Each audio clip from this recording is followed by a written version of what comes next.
అహమేతం పురుషం మహాంతం ఆదిత్యవర్ణం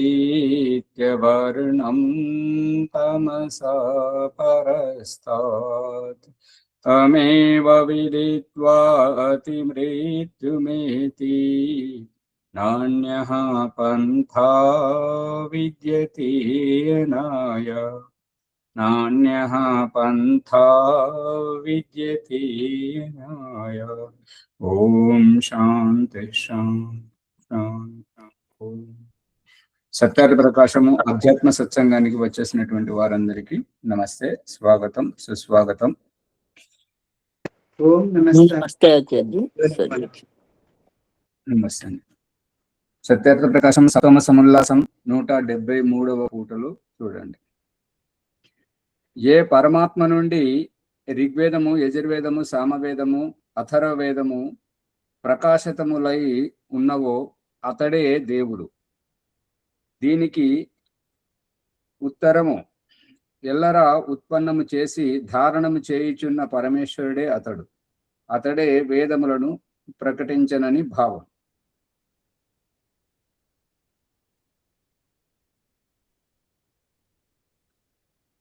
ఈ యొక్క ప్రకరణానికి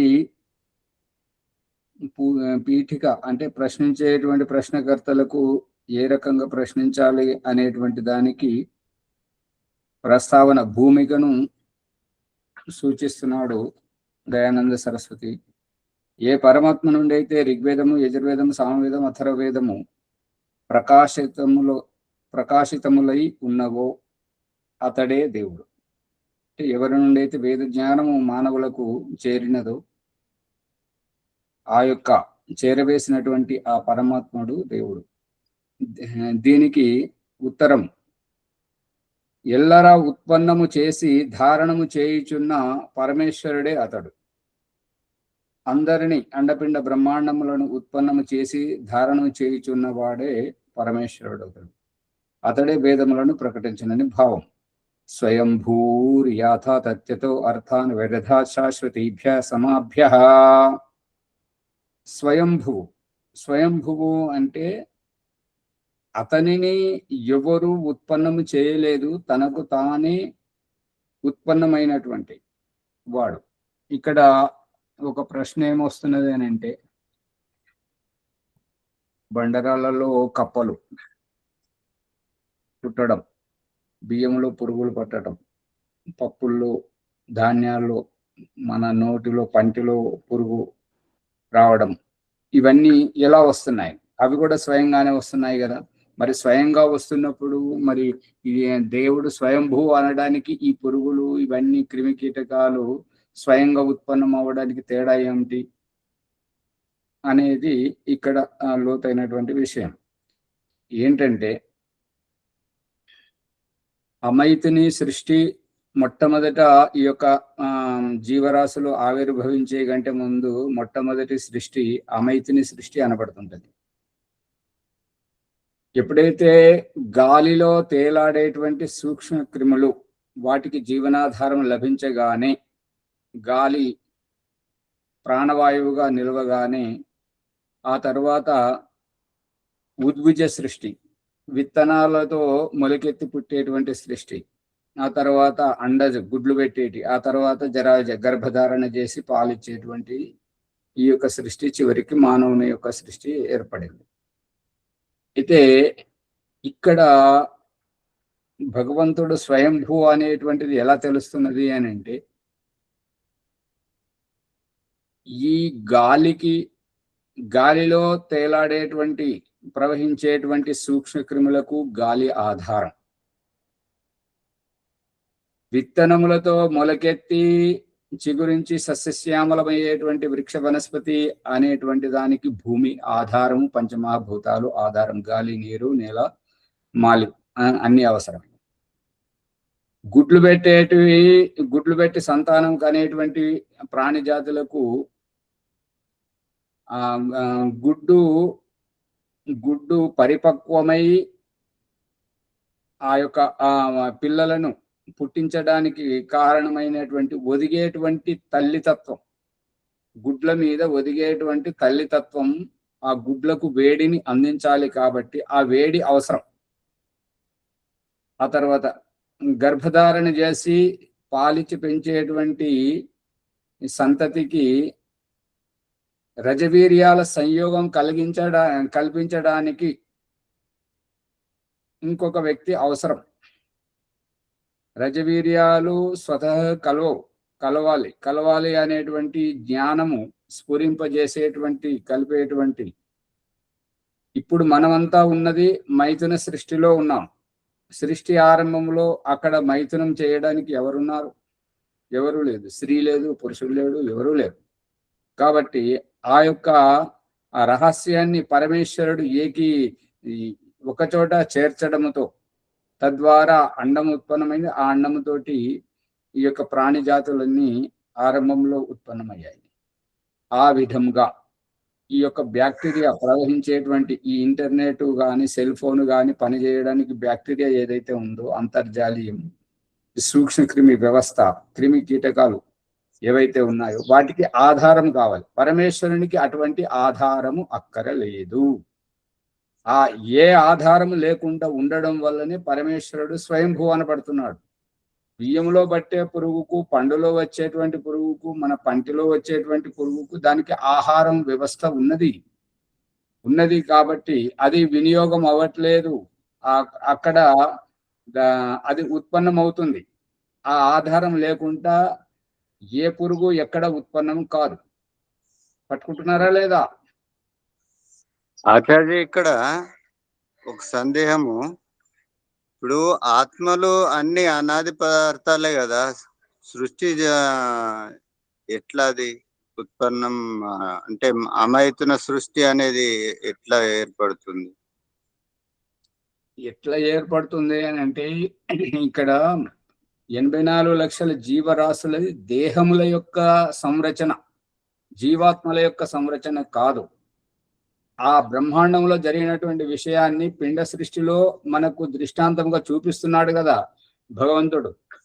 ఆ ఆహార అన్నపానీయముల ద్వారా పురుషుని శరీరం మాత్రమే జీవకణములను రేచకం ద్వారా, వీర్యము ద్వారా గర్భాశయంలోకి పంపించినప్పుడు గర్భాశయంలో అక్కడ ఈ యొక్క దేహం తయారవుతుందని ప్రత్యక్షంగా కళ్ళకు కట్టినట్టు చూపిస్తున్నాడు కదా.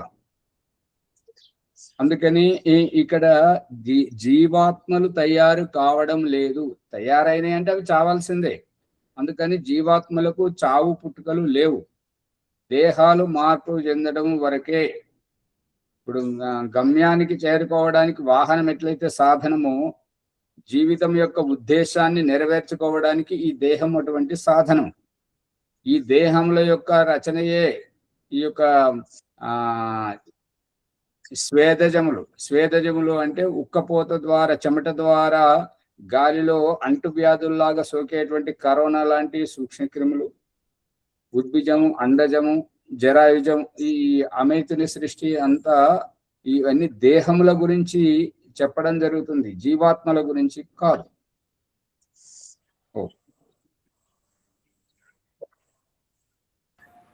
అందుకని ఈ ఈశ్వరుడు అనేటువంటి అతనికి ఏ ఆధారము లేదు, ఏ ఆహార పదార్థము లేదు, ఏ భూమితత్వం, ఏ పంచమహాభూతాల తత్వాలు ఏవీ అవసరం లేదు. తనకు తానే విద్యమానమై ఉన్నాడు. అది మనం తెలుసుకోవాలంటే, ఈ రహస్యాన్ని ఇంకా తెలుసుకోవాలి అంటే,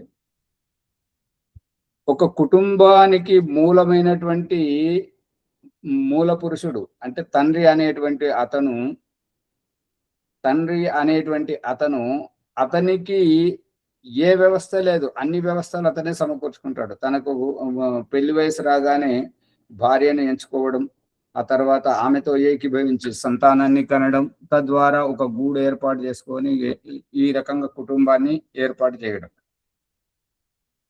ఒక వ్యాపారం చేసేటువంటి వ్యక్తి తన తెలివితేటల్ని ఏ రకంగా వినియోగిస్తున్నాడు అని అంటే, ఒక వస్తువును ఒక దగ్గరికి వెళ్ళి తీసుకొచ్చి ఇంకొక దగ్గర, అడవిలోంచి చెట్ల నుండి పండ్లు తీసుకొచ్చి గ్రామంలో జన సమూహంలో దాన్ని విక్రయించడం, అక్కడి వస్తువును ఇక్కడి వస్తువును అక్కడ తెచ్చి చేసేదాన్ని అది వ్యవసాయదారుడు అంటుంటారు. ఇక కొన్ని వస్తువులు, పనిముట్లు, మన వస్త్రమే కానివ్వండి, చెప్పులే కానివ్వండి, పాత్రలే కానివ్వండి, ఈ సెల్ ఫోను, మైకు లాంటి ఈ పనిముట్లు ఏవైతే ఉన్నాయో అవి తయారు చేసేటువంటి కర్మాగారంలో ముఖ్యమైన వ్యక్తి ఉంటాడు. తన ఆలోచనలు ఆచరణలో పెడతాడు. ఇప్పుడు వర్తమానంలో మీ అందరి దృష్టికి వచ్చే ఉండొచ్చు, ఒక వ్యక్తి అతడు కర్ణాటక అతడంట. అతను ఇంజనీరింగ్ చదువుతూ అతను తయారు చేసింది ఏంటంటే, ఈ పెట్రోలు చాలా రేటు పెరిగిపోతుంది కాబట్టి అది నాణ్యతగా ఎట్లా నడిపించాలి అనేటువంటి దానితోటి తను ఒక వాహనాన్ని, బైక్ను దాన్ని తయారు చేసి ఆ ఇంజన్ లో మార్పు చేసి 1 లీటర్కు 400 కిలోమీటర్లు నడిపేటట్టుగా అతను తయారు చేశాడు, నిరూపించి చూపించాడు. తెలుసా తెలియదా ఈ విషయం? ఓ మాజా, నీటితోటి కదా? నీటితోటి కాదు, పెట్రోల్ తోటే ఇప్పుడు మనకు ఇస్తున్నటువంటి ఇంజన్ లో కొంత మార్పు చేసి 1 లీటర్కు 400 కిలోమీటర్లు నడిచేటట్టుగా అతను తయారు చేసి పెట్టాడు. 410 కిలోమీటర్లు. నీటితోటి ఎల్పిజి గ్యాస్ కూడా నీటిది వేరు కదా, అది వేరు. అది వేరు. 250 కిలోమీటర్ నీటితోటి. ఇది 410 కిలోమీటర్లు అతను తయారు చేసి చూపించాడు. ఇక్కడ మన ప్రకరణంలో ఒక ఉద్దేశం ఏంటంటే, ఈశ్వరుడు మూల పురుషుడు, అతని నుండే ఈ సృష్టి విస్తరించి వ్యాపకమై ఉన్నది.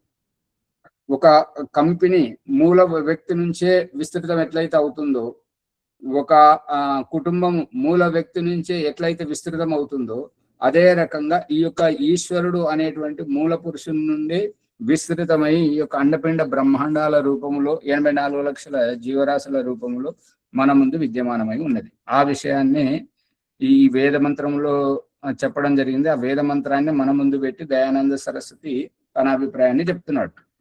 అందుకని స్వయంభువు అంటే అతన్నెవరు చేసేవాళ్ళు కానీ, అతన్నెవరు చూసేవాళ్ళు కానీ, అతని పనితనాన్ని అతని చేత పని చేయించే వాళ్ళు కానీ, నువ్వు చేసింది బాగుందని మెచ్చుకునేవారు కానీ ఎవరూ లేరు. తనకు తానే ఈ యొక్క వ్యవస్థ చేస్తున్నాడు, తనకు తానే విద్యమానమై ఉన్నాడు, తనకు తానే ఇవన్నీ చేస్తున్నాడు కాబట్టి స్వయంభూ అనబడుతుంటాడు. సర్వవ్యాపకుడు అతడు ఒక చోట ఉండి ఏమంటారు, ఇక్కడ 4 రకాలుగా మీరు అమైత్ర సృష్టి జరిగిందని చెప్పారు. 4 రకాల లోపల 4వది జరాయుధములు అన్నారు. జరాయుధములు అంటే ఏంటిది? జరాయుధం అంటే నాకు ఆ ప్రశ్న పూర్తిగానే. ఈ 4 రకాల లోపల శ్వేతజములు అంటే చెమట ద్వారా వచ్చినటువంటి తడితోడు వచ్చినటువంటి క్రిములు అన్నారు. ఓకే. తర్వాత ఉద్భిజములు అంటే భూమి నుంచి బలగొట్టుకొని వచ్చినటువంటి అర్థమైంది. అండజములు అంటే గుడ్లతో వచ్చినట్టు అర్థమైంది. కానీ జరాయుధములు అంటే అర్థం కావడం లేదు. దాంట్లో ఉన్న రహస్యం. జరాయుధములు అంటే గర్భధారణ చేసి కన్నటువంటి సంతానానికి పాలిచ్చి పెంచేటువంటి జాతిని జరాయుధం అంటారు. జర అంటే శరీరం, జరాజీర్ణం అంటుంటారు కదా. అందుకని ఈ జరాయుధం అంటే గర్భధారణ చేసి పాలిచ్చి పెంచేటువంటి సంతానం. ఓకే, ధన్యవాదాలు. సర్వవ్యాపకుడు అంటే ఇక్కడ ఉండి అక్కడ లేడు అనేటువంటి న్యూనతను అంటే అసమర్థతను చూపించే కంటే ఈ ఈశ్వరుడు అనేవాడు అంతటా ఉంటాడు అనేటువంటి రహస్యాన్ని ఇక్కడ అక్కడ ఎక్కడైనా మృత్యువులోనూ ఉంటాడు, మోక్షంలోనూ ఉంటుంటాడు, బంధనంలో ఉంటాడు, అంతటా ఉంటాడు, ప్రళయంలోనూ ఉంటాడు, సృష్టిలోనూ ఉంటాడు, అంతటా అణువణువున ఉన్నాడు, సర్వమును తనలో ఇముడ్చుకున్నాడు. ఇది అతని యొక్క రహస్యం. అందుకే సర్వవ్యాపకుడు. ఈ వ్యాపకత్వాన్ని మళ్ళీ తెలుసుకోవాలి అంటే ఏంటంటే, ఇప్పుడు ఏది ఏమైనా కానీ నిన్నటికి నిన్న అందినటువంటి వార్త ఏంటంటే, ఇరాన్ వాళ్ళు అమెరికా వాళ్లకు చాలా ముప్పు తిప్పలు పెడుతున్నారు. ఈ యుద్ధం గనక ఆగకపోతే అమెరికా ఆర్థిక వ్యవస్థ కుప్పకూలిపోయి అసలు అన్ని దేశాల కంటే ఆధిపత్యంలో ఉన్నటువంటి దేశము ఎందులోకి కొరగకుండా పోతుంది అనేటువంటి ముందు చూపు ఆలోచనతోటి అమెరికా దూతావాసము హుటాహుటిన భారతదేశము న్యూఢిల్లీకి వచ్చి ప్రధానమంత్రితోటి చర్చలు జరిపి ఆ చర్చల యొక్క పరిణామం ఏంటంటే ఇరాన్ దేశంలో కొత్తగా ఎన్నికైనటువంటి ప్రధానమంత్రితోటి ఈ ఇరాను ఇజ్రాయెల్ యుద్ధాన్ని ఆపేటట్టుగా నరేంద్ర మోదీ గారు మీరు చొరవ తీసుకోవాలని చెప్పేసి చర్చ జరుగుతుంది.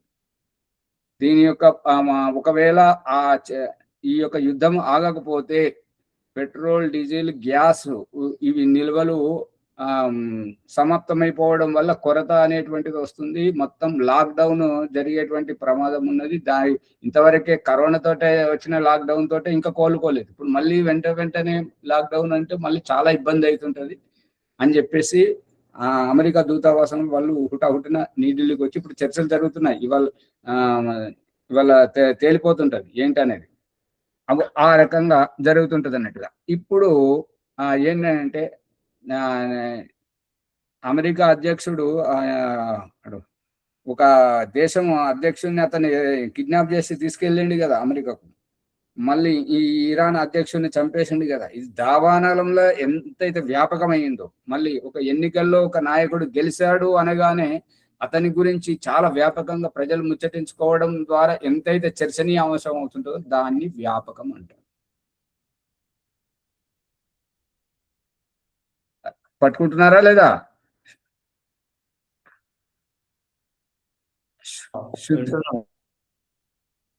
అంటే వ్యాపకం అనేది ఎటువంటిది తెలుస్తలేదా? ఎవరు ఓడిపోయారు, ఎవరు గెలిచారు, పాస్ అయ్యారు, ఫెయిల్ అయ్యారు అనేటువంటిది మంచి అంత తొందరగా వ్యాపకం కాదు, చెడు అనేటువంటిది తొందరగా వ్యాపకం అంతటా ప్రచారం కావడం, ప్రచారం కావడం అనేది వ్యాపకం. శుద్ధుడు మంచి తొందర వ్యాపకం కాదు, చెడు తొందర వ్యాపకం అయితేనే అన్నారు. కానీ మంచి గొప్పదా, చెడు గొప్పదా? అజ్ఞానంలో ఉన్నప్పుడు సైతాన్ ప్రభావంతో ఉన్నారు కాబట్టి చెడే గొప్పది, అందుకే తొందరగా వ్యాపకం చేస్తున్నారు. వాళ్ళకి అదే రుచి ఇస్తుంటది.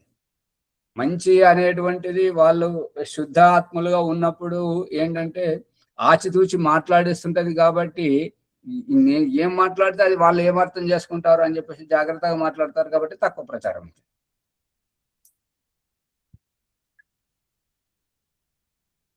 శుద్ధుడు మంచికే ప్రాధాన్యత ఉంటది కదా, మంచిగా ఉంటది, ప్రాధాన్యత మంచిగా ఉంటుంది. కానీ వాళ్ళు ఎలా గుర్తిస్తారు అనేటటువంటి తెలిసిన వాళ్ళే ఆలోచించాల్సి వస్తుంది. అంతే, అందుకని లేట్ అవుతుంది. అంతే. సనాతనుడు అంటే నిరంతరంగా కొనసాగేటువంటి వాడు. ఈ నిన్నటి వరకు ఉన్నాడు, ఇవాళ లేడు. ఇప్పుడు మీరు గమనించే ఉండొచ్చు, ఓం ప్రకాష్ ఇహపరలోకం పుస్తకంలో అనుభవాన్ని రాస్తున్నటువంటి దాంట్లో స్వామి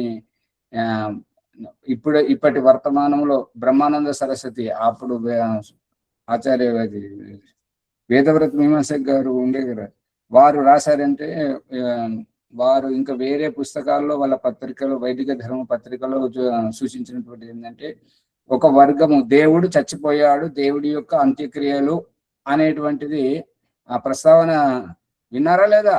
రాజమణిమ్మ గారు, మీరైతే దగ్గర ఉంటారు కదా, అన్ని విషయాలు వింటుంటారు కదా. వినలేదు ఎవరు? లేదు. ఇవన్నీ వేరే వాళ్ళు చెప్తుంటారని చెప్పేసి, అంటే వాళ్ళ అభిప్రాయాన్ని చెప్పి అది తప్పు అని చెప్పేసి నిరూపించడం స్వామీజీ అభిప్రాయం. అందుకని ఈ సనాతనుడు అంటే ఏంటంటే ఆ రకంగా దేవుడు పుట్టడం కానీ, చచ్చిపోవడం కానీ, అంత్యక్రియలు కానీ ఇటువంటి అజ్ఞానం అంతా ఏది ఉండదు, అతడు నిరంతరంగా కొనసాగుతుంటాడు అనేటువంటిది. ఇప్పుడు దీని రహస్యాన్ని కొంత ఇప్పుడు తెలుసుకోవచ్చు. బ్రదర్స్, సిస్టర్స్, సన్స్ అనేదానికి అర్థం ఏంటి? చందన బ్రదర్స్, బొమ్మన బ్రదర్స్, దీని అర్థం ఏంటి అంటే వారి వంశమే కొనసాగుతుంది. అది ఒక చెరగని ముద్ర ప్రజల్లో సంపాదించారు కాబట్టి దాంతో ప్రజలకు అపారమైన నమ్మకం కాబట్టి ఈ దుకాణము వారి బిడ్డలదే, సన్స్. వారి అన్నదమ్ములదే. ప్రజల్లో విశ్వాసం ఉండడానికి ఆ విశ్వాసాన్ని కొనసాగింపే ఈ బ్రదర్స్, సిస్టర్స్, సన్స్ అనేటువంటిది పెట్టేది. నిరాకారుడు అయిన పరమేశ్వరుడు. నిరాకారుడు అంటే ఆకారం లేనటువంటి వాడు. సువర్చలమ్మ గారు వారు సంధ్య అమ్మాయి గంట మనం చెప్పేది చాలా బాగా నచ్చిందంట, కానీ ఆకారాన్ని మనము స్వీకరించట్లేదంట, అందుకని మళ్ళీ వచ్చిన చోటికి వెళ్ళిపోయారంట. ఈ నిరాకార తత్వం అంటే సత్యం అని వాళ్ళు గ్రహిస్తున్నారు, మనం చెప్పేది బాగుందని గ్రహిస్తున్నారు, కానీ వాళ్ళు పట్టుకున్న ఆకారం అది ఖండితమవుతుందంట మన అభిప్రాయంలో. అందుకని పునర్మూషకో భవ, ఎక్కడికి వెళ్ళి వచ్చారో అక్కడికి వెళ్ళిపోయారట. సరే, సనాతనులైన జీవరూప ప్రజల కళ్యాణార్థము తగినట్లు రీతిపూర్వకముగా వేదముల మూలమున అన్ని విద్యలను ఉపదేశించుచున్నాడు. నిరాకారుడైనటువంటి పరమేశ్వరుడు సనాతనులైన భీమరావు గారు, ఇక చూడండి, మీరు అడిగిన ప్రశ్న సమాధానం ఇక్కడనే వచ్చింది.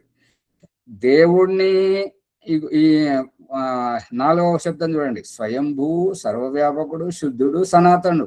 సనాతనుడని దేవుడి గురించి ఎట్లయితే వచ్చిందో, నిరాకారుడైన పరమేశ్వరుని తర్వాత సనాతనులైన జీవరూప ప్రజలు అంటే జీవాత్మలు కూడా సనాతనులు, నిరంతరంగా కొనసాగేటువంటి వారు. ఒకసారి బంధనంలో, ఇంకోసారి ముక్తిలో, అక్కడ ఇక్కడ తిరుగుతూ ఉంటారు, కానీ ఎక్కడైనా విద్యమానమై ఉంటారు. వారి నాశనం అనేటువంటిది కాదు, ఎప్పటికీ ఉంటారనేది అర్థం. ప్రజల కళ్యాణార్థం తగినట్లు రీతిపూర్వకంగా వేదముల మూలమున అన్ని విద్యలను ఉపదేశించుచున్నాడు. ఇప్పుడు వేదముల మూలమున అంటే ఇప్పుడు సెల్ ఫోన్ నడిపియాలి, మైకు, కంప్యూటర్ నడిపియాలి అని అంటే గైడ్ ఎట్లయితే వాళ్ళు ఇట్లా ఇస్తారో, మార్గదర్శనం చేస్తుంటారో, ఆ మార్గదర్శనం మూలకంగా మనం పరికరాలను ఎట్లయితే వినియోగించుకుంటున్నామో, ఈ యొక్క జీవరూప ప్రజల కళ్యాణార్థము తగినట్లుగా రీతిపూర్వకంగా అంటే వ్యవస్థితముగా, అటు ఇటు అయినట్టు కాదు, అందరికీ ఒకే విధంగా ఒక గైడ్ తయారు చేస్తే అందరికీ ఒకే రకంగా ఎట్లయితే ఉంటుంటుందో ఆ విధంగా వేదముల మాధ్యమముగా అన్ని విద్యలను ఉపదేశించుచున్నాడు. ప్రశ్న: మీరు పరమేశ్వరుని నిరాకారునిగా అంగీకరించుచున్నారా, సాకారునిగా అంగీకరించుచున్నారా? ప్రశ్నకర్త ఏమంటున్నారంటే, మీరు నిరాకారుడని, ఇప్పుడు నిరాకారుని గురించి చెప్పారు, బాగుంది, కానీ మీ అభిప్రాయం ఏంటి? దయానంద సరస్వతి, మీ అభిప్రాయం ఏంటి? మీరు నిరాకారునిగా భావిస్తున్నారా, సాకారునిగా అంగీకరిస్తున్నారా? సమాధానం: నిరాకారుడని అంగీకరించము. వేదోపదేశం. ప్రశ్న: నిరాకారుడైన వేద విద్యోపదేశమందు ముఖము లేక వర్ణోచ్చారణం ఎట్లు కలిగి ఉండును? ఒకవేళ మీరు నిరాకారుడని భావిస్తే వేద ఉపదేశం అని అంటున్నారు కదా, వేదము అంటే జ్ఞానం, జ్ఞానం యొక్క ఉపదేశం ముఖం లేకుండా ఉచ్చారణం ఎట్లా చేయగలుగుతారు? శబ్దాలను ఎట్లు ఉచ్చరించగలుగుతారు? ఏలయనగా వర్ణముల ఉచ్చరించుటకు తాల్వాది స్థానములను జిహ్వా ప్రయత్నము తప్పక ఉండవలెను కదా. సమాధానం: పరమేశ్వరుడు సర్వశక్తిమంతుడు, సర్వవ్యాపకుడు అగుట వలన జీవులకు తన వ్యాప్తితో వేద విద్య ఉపదేశించుటలో ముఖాదుల అపేక్ష కొంచెమును ఉండదు. పరమేశ్వరునికి ఇది ఎవరికి అంటే ఈ పరికరాల వరకు, పరికరాలు సాధనాలు ఎవరికి అంటే అసమర్థులకు ఇవన్నీ ఉంటాయి. కానీ భగవంతుడు సర్వశక్తిమంతుడు, సర్వవ్యాపకుడు అయినందువల్ల జీవులకు తన వ్యాప్తితో వేద విద్య ఉపదేశించుటలో ముఖాదుల యొక్క అవసరము ఏ కొంచెమైనను ఉండదు. ఇప్పుడు ఏంటంటే, తెలివి తక్కువ సామాన్యమైనటువంటి వాళ్ళు, వాళ్ళ భాషలో పిల్లలు అల్లరి చేస్తే గద్దించి పెట్టడం, బెదిరించడం, తిట్టడము, దగ్గర కనుక ఉన్నట్టయితే కోపం పట్టలేక కొట్టడం, ఇది చేస్తారు. ఇక తెలివైన వాళ్ళు ఏం చేస్తుంటారు అని అంటే, ఇట్లా వాళ్ళ వైపు, పిల్లల వైపు చూడగానే వారు గజగజ వణికిపోతుంటారు. ఆ రకంగా పెంచేటువంటి విధానంలో ఎట్లయితే వీళ్ళు సామాన్యమైన వాళ్ళు పిల్లలను పెంచుతున్నారు, తెలివైన వారు పిల్లలను పెంచుతున్నారు. పెంచేటువంటి విధానంలో ఈ యొక్క సామాన్యమైన వాళ్ళు అందరి ముందు చులకనైపోతున్నారు. తెలివైన వారు అసలు ఏంటి, నువ్వు ఒక చూపు చూస్తేనే పిల్లవాడు గజగజ వణికిపోతున్నాడు, బుతరు పూసుకుంటున్నాడు, ఏంటి ఏం చేస్తున్నావు, ఏం మాయ చేస్తున్నావు తల్లి అని చెప్పేసి అడుగుతారు అమాయకులు. ఈ విషయం తారసపడిందా లేదా ఎప్పుడైనా? అవునాచార్జీ, చూస్తూనే ఉంటాను ఆచార్జీ. ఆ రకంగా ఒక్క వీళ్ళు పిల్లలే వాళ్ళు పిల్లలే, ఈ పిల్లలకు తల్లిదండ్రులు ఉన్నారు, ఆ పిల్లలకు తల్లిదండ్రులు ఉన్నారు. అదే సామాన్యమైనటువంటి తల్లిదండ్రులు తన పిల్లల్ని ఎట్లయితే పెంచుతున్నారో క్రియా వ్యవహారం చేత, ఏ క్రియా వ్యవహారం లేకుండానే మంచి వాళ్ళు ఒక్క చూపుతోటే వాళ్ళను నియంత్రిస్తున్నటువంటి వైనం ఎట్లయితే మనం కంటితో చూస్తున్నామో, ఇక మనుషుల్లోనే ఈ రకమైనటువంటి వ్యవహారం చూస్తున్నప్పుడు పరమేశ్వరునికి ఇంద్రియాల యొక్క అవసరం ఏమిటి, నోరు యొక్క అవసరం ఏంటి, మాట్లాడాల్సిన అవసరం ఏంటి? ఆచారి ఏమండి, ఒక్క చూపుతోటే వాళ్ళు మొత్తం మారిపోవడం కాదు, ఇంకొక అడుగు ముందుకేసే వాళ్ళు చెడ్డి తడిచిపోతున్నది. అంటే అంతగా నియంత్రిస్తున్నారని అర్థం తెలివి గల వాళ్ళు. అది ఇప్పటికిప్పుడు వచ్చింది కాదు ముని గారు, గర్భంలోకి వచ్చే కంటే ముందే, గర్భంలో ఉన్నప్పుడు భర్త కనుసైగలతో ఆవిడ భయపడింది. అత్తమామలు చూస్తున్నారు, ఎవరో ఏదో అంటారు, ఏదో అంటుంటారు, ఆమె భయపడి ఉన్నది. కాబట్టి ఈమె భయమే ఆ గర్భంలో ఉన్నటువంటి శిశువు బుద్ధిలో అంకితం అయిపోయింది. కాబట్టి బయటకు వచ్చిన తర్వాత కూడా అదే పద్ధతిన ఆమె నడుచుకుంటుంది. అంతేగాని ఇప్పటికిప్పుడే మనం అట్లా చూస్తుంది. ఏంది అట్లా చూస్తున్నాం? మీరు చిన్నపిల్లలు చూడండి, ఎవరైనా అర్థం కాని భాషా వ్యవహారం కనుక చేసినట్టయితే ఆ వాళ్ళు పసివాళ్ళే. వాళ్ళకు మన వ్యవహారం మాట తీరు అర్థం కాకపోతే కళ్ళలో కళ్ళు పెట్టి, ముఖంలో ముఖం, కళ్ళలో కళ్ళు పెట్టి కన్నార్పకుండా చూస్తారు. ఏం శోభమ్మ గారు, మీకు దొరకలేదు అటువంటి పిల్లలు? ఎవరికి తారసపడలేదా? చూస్తారా సార్? వాస్తవమే, అది వాస్తవ విషయం. అందుకని ఇది దేవుడు మనకు ప్రత్యక్షంగా చూపిస్తున్నాడు. కాబట్టి అసమర్థులకు ఇంకొకటి ఏమని చెప్తుంటాడంటే, కళ్ళద్దాలు పెట్టుకునే ఉద్దేశం ఏంటి? కళ్ళద్దాలు పెట్టుకునే చెవులో మిషన్ పెట్టుకోవడం, నడవరాకపోతే కాళ్ళకు కర్ర పట్టుకోవడం, వీటి యొక్క ఉద్దేశం, దేవుడు చెప్తున్న భాష ఏంటంటే అసమర్థతలోనే, బలహీనతలోనే బాధ్యతలు ఎక్కువ. ఇప్పుడు దేవుడిలో ఏ బలహీనత లేదు కాబట్టి అతనికి సాధనల యొక్క అవసరం లేదు అనేది సారాంశం. అర్థం కాలేదా? బలహీనతల్లోనే బాధ్యత ఎక్కువ అని అంటే, చూపు కనబడతలేదు కాబట్టి కళ్ళద్దాలను కూడా మొయ్యాలి నువ్వు. వినబడతలేదు అంటున్నావు కాబట్టి చెవిలో మిషన్ కూడా నువ్వు పెట్టుకోవాలి. నడవస్తలేదు అంటున్నావు కదా, ఈ కర్ర బరువు కూడా నువ్వే మొయ్యాలి. అర్థం కావట్లేదా?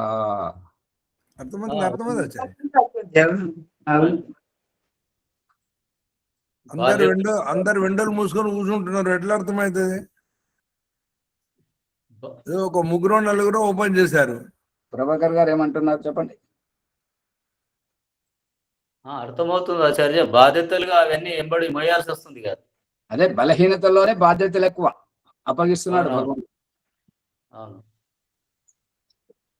బలహీనత మళ్ళీ జర బలాన్ని పుంజుకుంటదేమో ఆచార్య, బాధ్యతలు ఎక్కువ ఉంటాయి.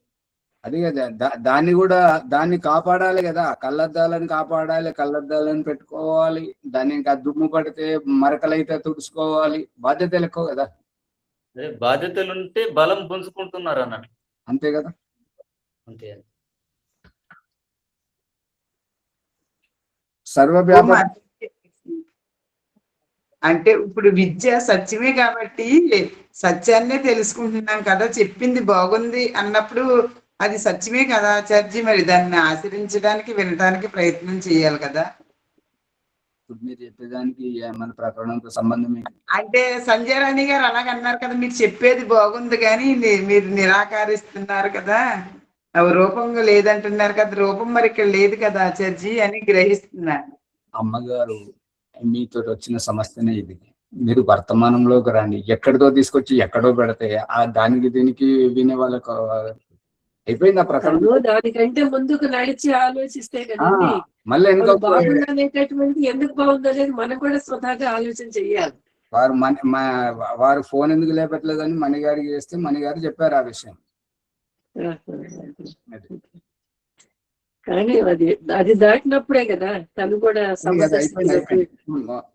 అమ్మ ఎవరైనా కూడా ఏ విషయం అయితే చర్చిస్తున్నామో దాంట్లో మీరు ఎంత లోతుగైనా ప్రశ్నించండి, అది ఇంకా బాగా అర్థమవుతుంది మీకు కానీ వినేవారికి ఎవరికైనా కానీ.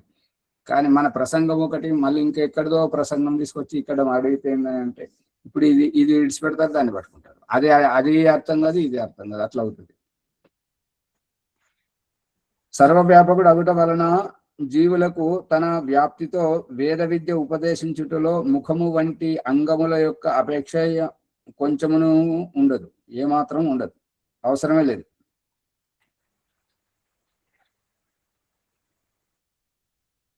ఇప్పుడు కోపం వచ్చిన వాళ్ళను పిల్లలు దొరకకపోతే చూడండి, దొరికిండ్రు అనుకోండి వాళ్ళని తోడపాసం పెట్టడం, చెంపలు గిల్లడం, ఏదో చేస్తారు. అది దొరకలేదు, పొట్టు పొట్టు కొడతారు, పొట్టు పొట్టు దొరకకపోతే ఎట్లా కొడతారు. దొరకకపోయినప్పుడు చూడండి, నువ్వు కొడక నువ్వు దగ్గరికి రానైతారా, అప్పుడు నేను చూస్తా.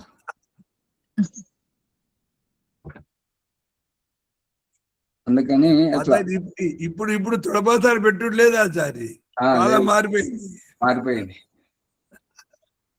ఎందుకంటే సుకుమారంగా పెరుగుతున్నారు కదా. అమెరికాలో లాంటి దాంట్లోనైతే అక్కడ నేరుగా పోలీస్ స్టేషన్ పోయి కేసు పెట్టడమే తల్లిదండ్రుల మీద, కొట్టడం, తిట్టడం. లేదంటే వాళ్ళ కోపం ఆగలేకపోతే పిస్తోల్ తెచ్చి కాల్ చేసాడు, అక్కడ జరుగుతున్నది. మన దగ్గర ఆ కాల్చుడు మాత్రం లేదు. మనసులో తిట్టుకుంటారు కానీ అదే ఏలయనగా ముఖ జుఫా, ముఖము అంటే నోరు, జుఫా అంటే నాలుక, వీటితో ఉచ్చారణము తనకంటే భిన్నులైన వారికి బోధ చేయుటకై చేయబడును. ఇప్పుడు మాటల యొక్క అభిప్రాయం ఏంటి, రాతల యొక్క అభిప్రాయం ఏంటి? మాటల యొక్క అభిప్రాయం సెల్ ఫోన్ ద్వారా మాట్లాడే ఏంటంటే దూరంగా ఉన్న వ్యక్తికి మన మాట ధ్వనిని వినిపించజేయడము. ఈ రాతలు ఏంటి అంటే మన అనుపస్థితిలో మన అభిప్రాయము కావలసిన వారికి అందుబాటులో ఉంచడం. అంతేనా లేదా? అవునాచార్య, అంటే వ్రాత రూపంలో అయితే మరొకసారి మనం చూసుకోవచ్చు ఏంటి అనేటటువంటిది. ఇప్పుడు అమ్మగారు ఇప్పుడు సెల్ ఫోన్లు ఉన్నాయి, సెల్ ఫోన్లు ప్రారంభమైనాయి కదా. ఇప్పుడు ఏమైతుందంటే పుస్తకాలు చదివేవారు ఎవరున్నారు అనేటువంటిది చాలా ఇది అందరిలో ఎక్కువ అయిపోయింది. కానీ మళ్ళీ తిరిగి ఆ పుస్తకాల కాడికే వస్తారు కొద్ది రోజుల్లో. రావాలండి, వస్తేనే. ఇప్పుడు దయానంద సరస్వతిని ఎంతో మంది, మీరు సంస్కార విధి ఆరంభంలో భూమికలో సత్యార ప్రకాశం భూమికలో చూస్తే ఎంతో మంది ప్రాధేయపడ్డారు. ఏంటంటే స్వామిజీ మీరు చెప్పేటువంటి అమూల్యమైనటువంటి విషయాలు మేమైతే వినగలుగుతున్నాము, కానీ ఇది మరి ఎక్కువ మందికి తెలియాలంటే లిపిబద్ధం చేస్తే పుస్తక రూపం ఇస్తే ఎంతో మంది చదువుతారు, ఎంతో మందికి ఉపయోగపడుతుంటది అని ఆ రకంగా ప్రార్థన చేయడం ద్వారా పుస్తకం రాశానని చెప్పేసి చెప్తుంటారు. అందుకని మన అనుపస్థితిలో మన అభిప్రాయము ఇతరుల వరకు చేరవేయడమే ఈ రాత, ఈ మాటల యొక్క అభిప్రాయం.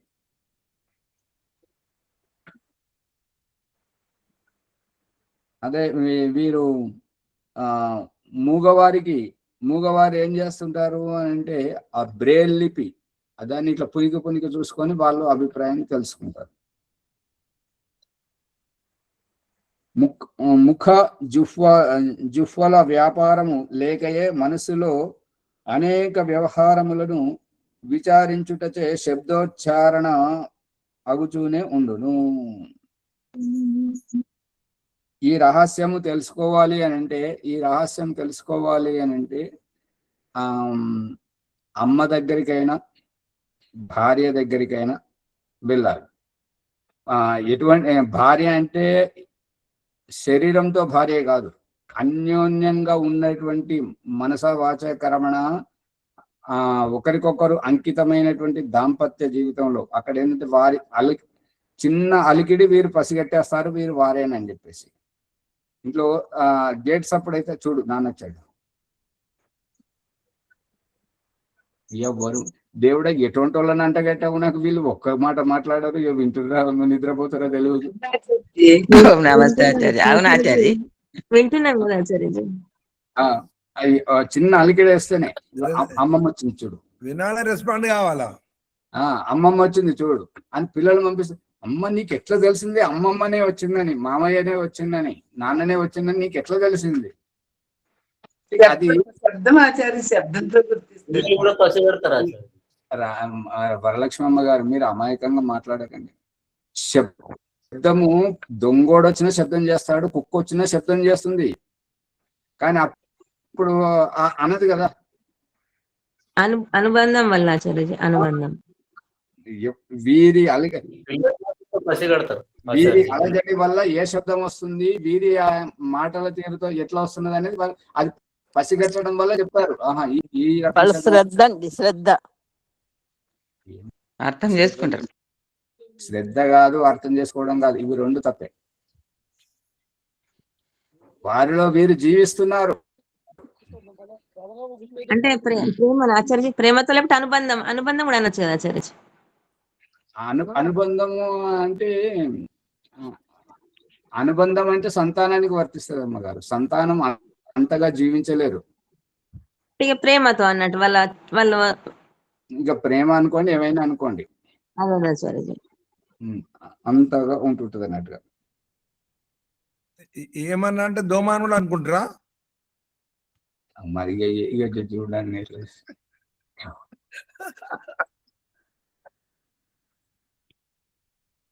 తన కొరకు భిన్నులైన వారికి బోధ చేయడానికి ఇవన్నీ అవసరం ఉంటుంటాయి. కానీ భగవంతుడికి ఇప్పుడు ఏంటంటే ఈ రహస్యం ఏంటంటే, ఇగో నేను చెప్పానని చెప్పు, నేను చెప్పానని చెప్పు అని చెప్పేసి ఒకరు సందేశం పంపిస్తారు. అంటే ఏం చెప్పారని చెప్పాలని అంటే, అదే నువ్వు చెప్పు, వారికి అర్థమైపోతుంది.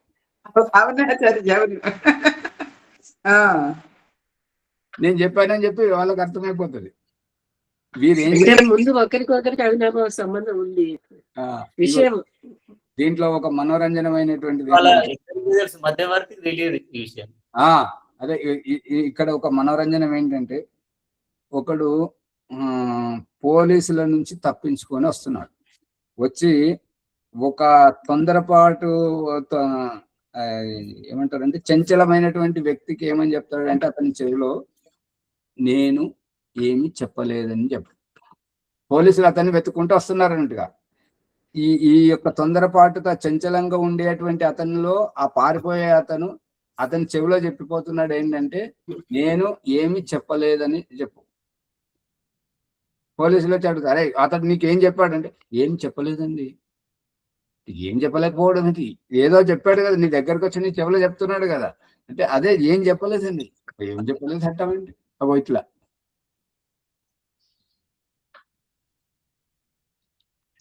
అంటే ఈ విషయము అంత ఆయనకు తెలుసు అన్నట్టు ఆచార్య. అతనికి తెలుసు కాదు, పోలీసులను ఆట పట్టించాడు. ఈ ఉత్తరం ఇచ్చి ఆయనకు చెప్పు అని అంటారు కదా. ఉత్తరం ఇచ్చి కాదు. ఇప్పుడు శోభమ్మ గారు ఏం చేశారంటే, ఎవరో వారి పేరు ఎవరో తెలియదు, వారికి చింతపండు పంపించారంట. వారికి చింతపండు పంపించి నా నంబర్ వారికి ఇచ్చారన్నట్టుగా వారు ఫోన్ చేశారు. నేను చిన్న మల్లారెడ్డి గారి నుండి శోభమ్మ గారు చింతపండు పంపించారంట. నాకు కదమ్మ చింతపండు, మీది ఆశ్రమంలో చింతపండు వాడమంటే, ఓ సారీ సార్ అనుకుంటా. మళ్ళీ అవునా స్వామీజీ, అస్సలు నంబర్ కనవాలే. స్వామీజీ అని ఉన్నది, స్వామి అని ఉన్నది, రెండు నంబర్ ఒకటే ఉన్నాయి. బాబు స్వామి అని ఉండే. సరే, అంటే ఇక్కడ చెప్పే వాళ్ళు ఏమంటారంటే, నేను చెప్పానని చెప్పు, వాళ్ళకి అర్థమైపోతుంది అంతే. ఇది ఏకాగ్రంగా ఉన్న వాళ్ళకు, శాంతంగా ఉన్న వారికి మాత్రమే అంతుపడుతుంది, వేరే వారికి కాదు. అవునండి.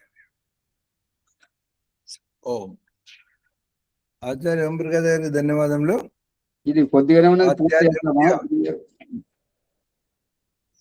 సత్సంగము, బ్రహ్మజ్ఞానము, లోతైనటువంటి అనుభవపేతమైన జ్ఞానాన్ని వారు పంచుతున్నారు. తర్వాత వేదాలను ఉపదేశించాలంటే ముఖం కావాలి కదా, మరి దేవుని దగ్గర ముఖం లేదు అనేటువంటి ప్రశ్న సమాధానానికి చాలా రకాల ఉదాహరణలు చెప్పారు.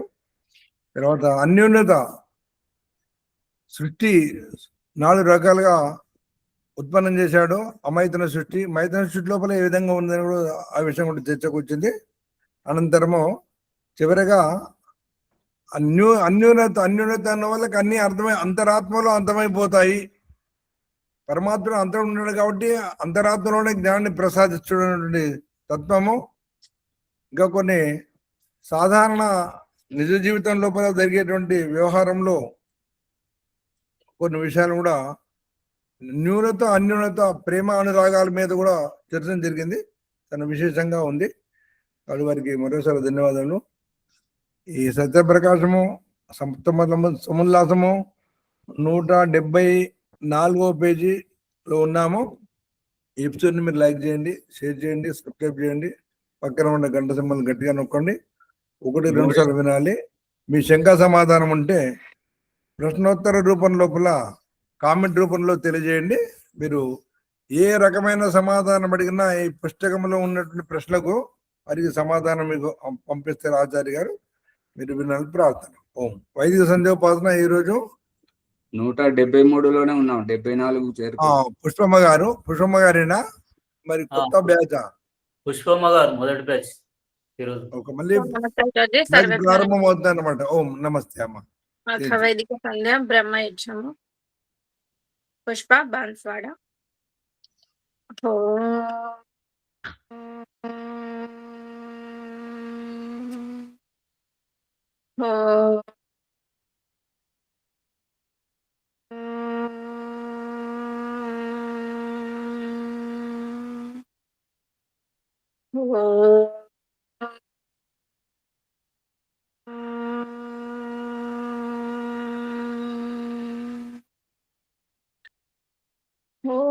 అమృతోపస్తరణమసి స్వాహ.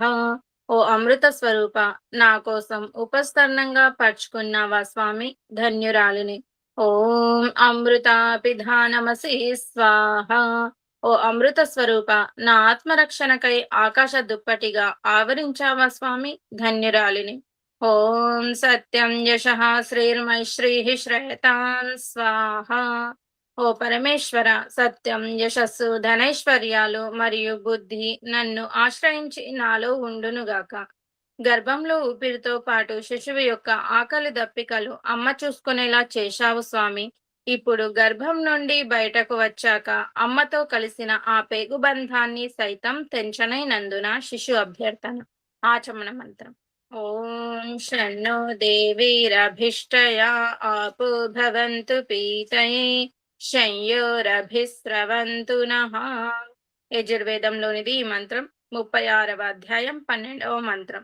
ఓ దివ్య స్వరూప, ఇష్టపూర్వకంగా సేవించ యోగ్య జలస్రావములను నాకు అందుబాటులో స్రవింపజేయుము స్వామి. ఈశ్వరువాచ తథాస్తు.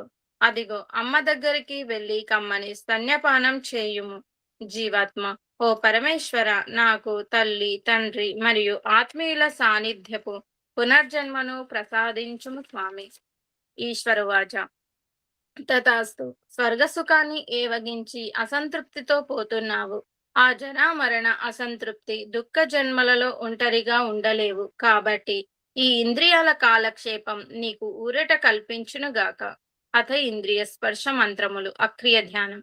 ఈ అక్రియ ధ్యానం అంటే ఏదైనా పని మీద కోరిక కలిగి చేయటం, ఆ పని చేసిన తర్వాత సంతృప్తి చెందటం. ఓం వాక్ వాక్. ఏదైనా మాట్లాడాలి, చెప్పాలని మాట్లాడే వరకు, చెప్పే వరకు అసంతృప్తి.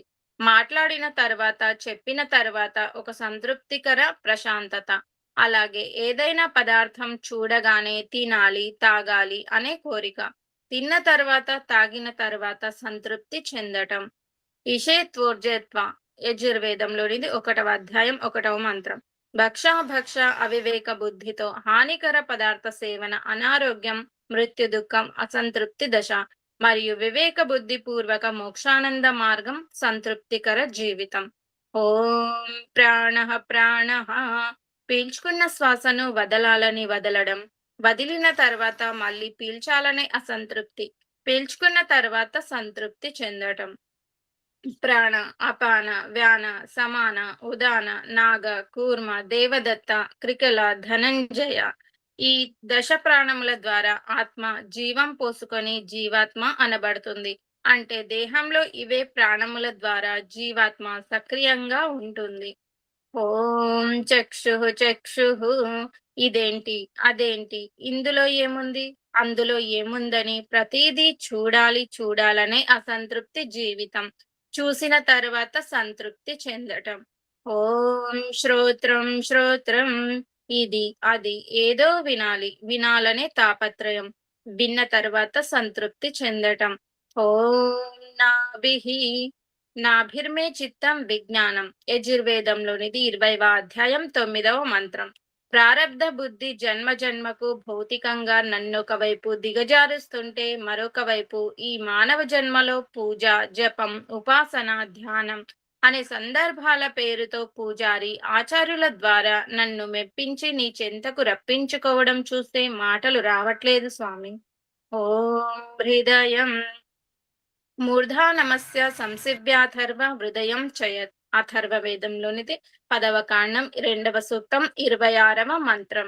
ఓ జగదీశ్వర, నీవు మా హృదయాలలోనే ఉంటూ మేము ఏదైనా తప్పులు చేస్తే భయంగాను, మంచి పనులు చేస్తే ప్రోత్సాహకంగాను ఇలా హెచ్చరిస్తూ ప్రేరణ కల్పిస్తావు స్వామి, ధన్యురాలిని.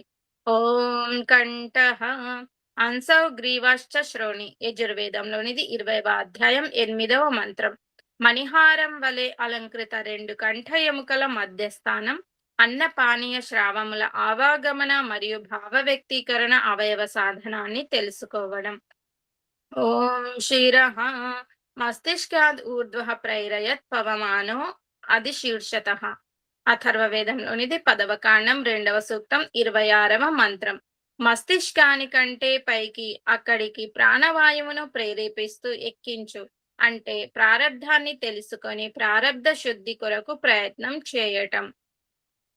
శిరోదేవకోశ సముజ్జిత తత్ప్రాణో అభిరక్షతి శిరో అన్నమథో మనః.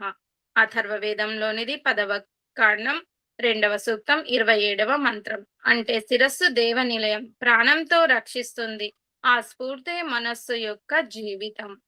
ఓం బాహుభ్యాం యశోబలం బాహుమే బలమింద్రియం యజుర్వేదంలోనిది 20వ అధ్యాయం 7వ మంత్రం. అంటే బాహుభుజములు బలవర్తకంగా ఉండునుగాక. ఓం కరతల కరపృష్ఠే మోదాహ ప్రమోద అంగుళీ రంగాణి మిత్రం మే సహ యజుర్వేదంలోనిది 20వ అధ్యాయం 6వ మంత్రం. హస్తౌ మే కర్మ వీర్యం యజుర్వేదంలోనిది ఈ మంత్రం 20వ అధ్యాయం 7వ మంత్రం. ఈ మంత్రాల యొక్క అర్థం, నా చేతుల్లోనే నా కర్మల పురుషార్థం నిహితమై ఉందని తెలుసుకోవడం, అందుకే అందరితో స్నేహపూర్వకంగా ఉంటూ ఉపకారం చేయటం. అతమార్జన మంత్రములు. ఓం భూః పునాతు శిరసి, ఓం భువః పునాతు నేత్రయోః, ఓం స్వః పునాతు కంఠే, ఓం మహః పునాతు హృదయే, ఓం జనః పునాతు నాభ్యాం, ఓం తపః పునాతు పాదయోః, ఓం సత్యం పునాతు పునః శిరసి, ఓం ఖం బ్రహ్మ పునాతు సర్వత్రా. ప్రాణాయామ మంత్రములు.